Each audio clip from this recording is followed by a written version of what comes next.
I still remember that night. The kind of slow Thursday when the rain feels like it's trying to wash the city clean and failing at it. The diner lights hummed soft yellow against the windows, fogged from the steam of coffee and tired conversations. I was at table 6, same as every week, watching people come and go like scenes from a play that never quite ended. And then he walked in, not the kind of man who turned heads. His jacket was worn, collar frayed, and the boots on his feet had seen years more than comfort could carry. But there was something about the way he carried himself, a quiet steadiness, like someone who'd walked through storms and still knew where the light switch was. Maya, the waitress, noticed him right away. She always did, the way some people are wired to sense stories before they're told. "Evenin'," she greeted with her usual tired cheer. "Coffee?" He nodded, voice gravel thin. "Black, please." She poured the cup, sliding it across the counter.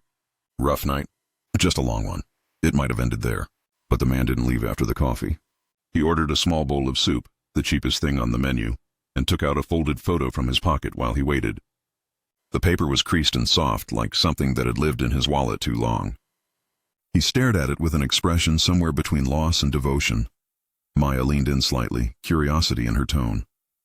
"That your family?" He looked up, startled that she'd noticed. "My daughter," he said quietly. "Haven't seen her in a while." Maya smiled gently, wiping the counter. "You'll see her again. Kids always find their way back." He didn't answer, just nodded and sipped his coffee, hands trembling slightly. The diner crowd that night was its usual mix. A few truckers nursing pie, a young couple sharing fries, and 2 regulars arguing about baseball like it was a religion. But the man at the counter drew a subtle, unseen gravity. People noticed him without meaning to. When he finished his meal, he reached into his pocket and placed a small stack of crumpled bills by the plate. It couldn't have been more than a few dollars. "Keep the change," he murmured. Maya smiled automatically, though she glanced down and saw it wasn't much of a tip, barely enough to cover the soup. She'd had a hard day, 2 double shifts, a broken coffee machine, and a manager who thought compliments counted as raises. So the word slipped out sharper than she meant. "You call that a tip?" she said, half under her breath. The diner went still for a beat. The couple looked up. The hum of the neon sign seemed louder. The man paused mid-step. Then slowly he turned back toward her. There wasn't anger in his eyes, just something deeper. Sadness that knew how to stay quiet. He nodded once. "You're right," he said softly. "It's not much." And then he left. Maya stood there frozen, guilt flooding in the space where frustration had lived seconds before. She hadn't meant to humiliate him, not really. But the look in his eyes stuck with her long after the doorbell jingled shut behind him. "Rough one?" asked Tom, the cook, from the kitchen window. She sighed. "I shouldn't have said that." He looked tired, like life had already been cruel enough. Tom wiped his hands on his apron. "You've been on your feet 12 hours. Don't beat yourself up." But she did. The next day she half expected to see him again, the man with the quiet eyes in the photo. But his stool by the counter stayed empty. The hours crawled by in a blur of refills, tips, and orders shouted over the sizzle of the grill. By evening, the diner lights flickered again against the rain-soaked windows. That's when Officer Daniels walked in. He wasn't a stranger here. He came by most nights for a slice of apple pie and to pretend his job didn't weigh on him. "Evenin', Maya," he greeted. "Same as usual?" she asked, already reaching for the pie server. He nodded. "Yeah, and hey, did a guy come in here last night?" Mid-40s, brown jacket, kind of rough around the edges. Her heart flickered. "Yeah, he was here." "Why?" Daniels hesitated, lowering his voice. "We found his truck this morning by the bridge. Empty, door wide open. There was a wallet inside. Said he'd been living out of it." Maya's throat tightened. "Is he—" "We're still looking," the officer interrupted gently. "But there was this note inside the glove box. Addressed to someone named Maya. You mind if I ask? That you?" She blinked, confusion cutting through the dread. "What? I don't—" He pulled a small folded piece of paper from his pocket and handed it to her. "Found this next to the wallet. Thought maybe it meant something." Maya unfolded the note with shaking fingers.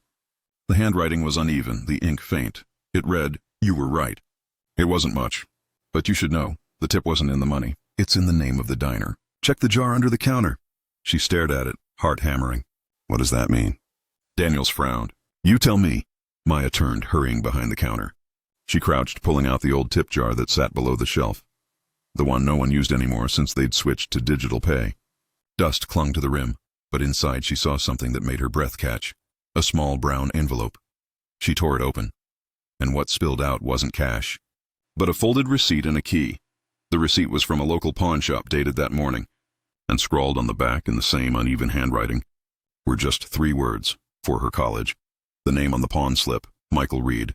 The item pawned, gold wedding ring. Maya felt the ground tilt beneath her. She looked at the key, then back at the officer.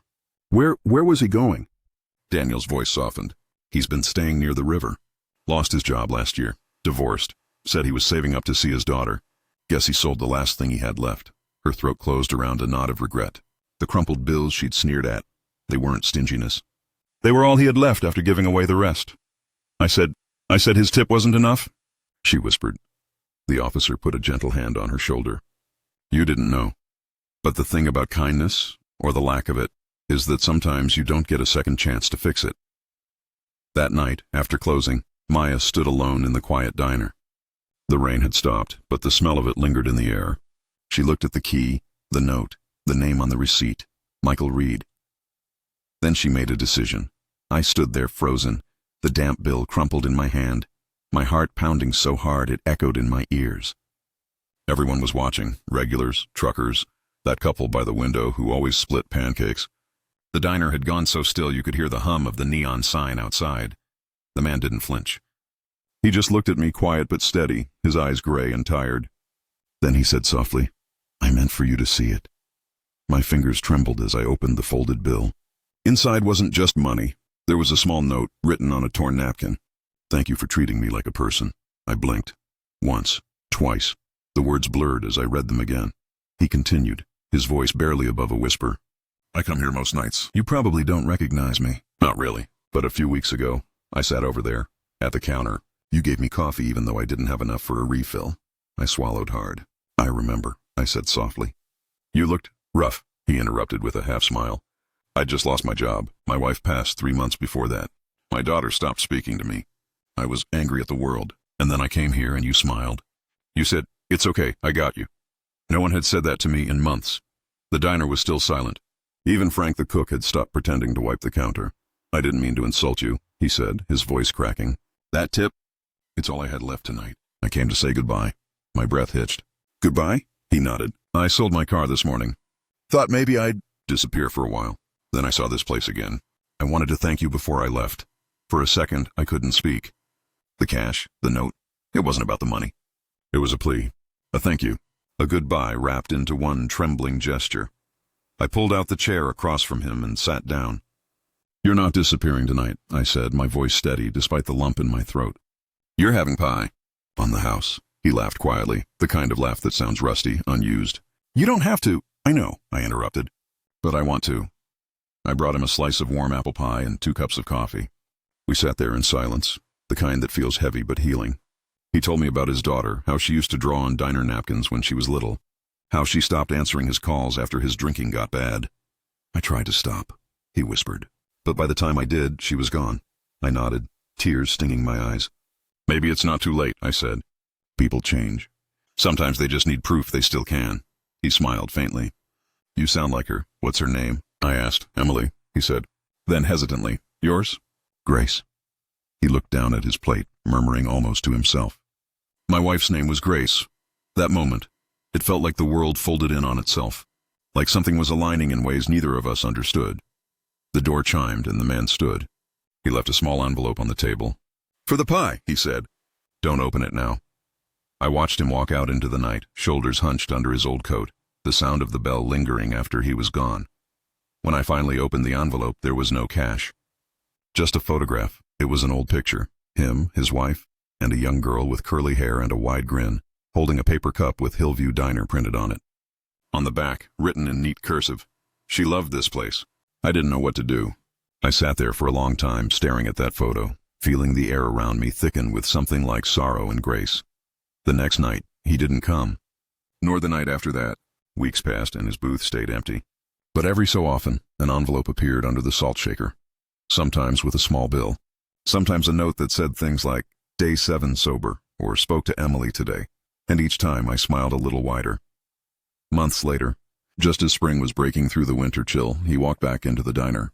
His hair was neater, his eyes clearer. And beside him was a young woman, the same girl from the photo, grown now, her curls tucked behind her ears. Grace, he said, his voice breaking into a smile. This is my daughter, Emily. Emily reached out her hand, her eyes shining. "I've heard about you," she said. "You're the waitress who saved my dad." I shook my head, tears pooling. "No," I whispered. "He saved himself. I just brought him pie." The diner filled with laughter that night. Real, full laughter that made even Frank crack a grin from the kitchen. The man left a big tip that time, but I didn't even glance at it. Because the real tip was sitting right there in front of me.